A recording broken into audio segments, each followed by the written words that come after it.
നയരൂപീകരണ സമിതിയിൽ എംഎൽഎ മുകേഷിനെ ഉൾപ്പെടുത്തിയതിനെതിരെ ഷാഫി പറമ്പിൽ എംപി. ആരോപണ വിധേയരായവരെയാണ് സർക്കാർ നയരൂപീകരണ സമിതിയിൽ ഉൾപ്പെടുത്തിയത്. സംവിധായകൻ രഞ്ജിത്തിനെ കൂടി സമിതിയിൽ ഉൾപ്പെടുത്താമായിരുന്നുവെന്നും ഷാഫി കുറ്റപ്പെടുത്തി. ഇതോടെ സർക്കാർ വേട്ടക്കാരോടൊപ്പം തന്നെയെന്ന് വ്യക്തമായി. ഇതിലും ഭേദം ഹേമ കമ്മിറ്റി റിപ്പോർട്ട് കത്തിക്കുന്നതായിരുന്നുവെന്ന് അദ്ദേഹം പറഞ്ഞു. സ്ത്രീ സുരക്ഷയ്ക്ക് ചിലവഴിച്ച പണം CPIM സർക്കാരിലേക്ക് തിരിച്ചടക്കണം. മന്ത്രിയോ MLAയോ മാത്രമല്ല, സർക്കാർ തന്നെ തുടരാൻ യോഗ്യരല്ലെന്നും ഷാഫി പറമ്പിൽ പറഞ്ഞു.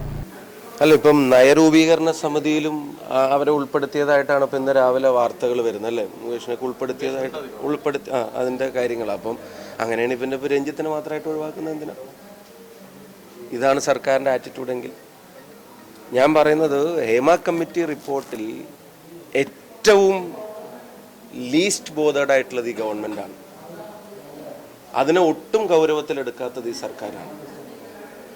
അതിനെ സംബന്ധിച്ചുള്ള ഒരു കാര്യത്തിലും ഇപ്പം നയരൂപീകരണ സമിതിയിൽ അദ്ദേഹം തുടരുന്നതോടുകൂടി സർക്കാരിൻ്റെ നയം വ്യക്തമാണ്. സർക്കാർ നയം വ്യക്തമാക്കിയിരിക്കുകയാണ്. പറയുമ്പോൾ ഞങ്ങൾ ഇരയോടൊപ്പം ഓടുകയാണെന്ന് പറയുമെങ്കിലും ശരിക്കും വേട്ടക്കാരനോടൊപ്പം വേട്ടയാടുകയാണ് സർക്കാർ ചെയ്യുന്നത് എന്നുള്ള കാര്യം വളരെ ക്ലിയറാണ്, ക്രിസ്റ്റൽ ക്ലിയറാണ്. ഇതിലും ഭേദം സർക്കാരിന് ആ റിപ്പോർട്ട് എവിടെയെങ്കിലും ഇട്ടിട്ട് കത്തിച്ചാൽ മതിയായിരുന്നു.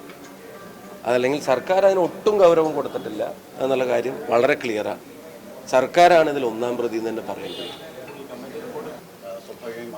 ഇതിലിപ്പം ഇവർ പറയുന്ന കാര്യങ്ങൾ, ഇപ്പം കുറ്റം ചെയ്താൽ നടപടി, അന്വേഷണം നടത്താതെ കുറ്റം ചെയ്താൽ നടപടി എന്ന് പറഞ്ഞിട്ട് എന്താ കാര്യം? മന്ത്രിയുടെയൊക്കെ പറച്ചിൽ കേട്ടാൽ ആദ്യം ഇവരൊക്കെ ഒഴിയുന്നതിന് മുമ്പ് ആദ്യം ഒഴിയുന്നത് ഇതിൻ്റെ ചുമതലയുള്ള മന്ത്രിയാണ്, സജി ചെറിയാൻ.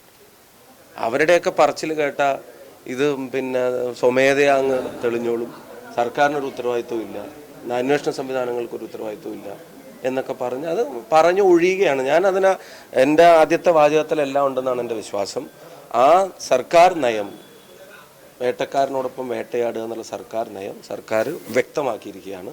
ഈ കമ്മിറ്റി റിപ്പോർട്ടിനെ ഏറ്റവും ഗൗരവമില്ലാതെ കണ്ടത് കേരളത്തിലെ ഗവൺമെൻറ്റാണ്. അത് ഈ ഇത്രയും കാലം എടുത്ത സമയം തന്നെ നമുക്ക് ആലോചിച്ച് നോക്കിയാൽ മതിയല്ലോ. ഈ സ്ത്രീ സുരക്ഷാ പരസ്യത്തിന് വേണ്ടി ഇവർ ചെലവഴിച്ച പണം CPM പൊതുഖജനാവിലേക്ക് തിരിച്ചടക്കണം.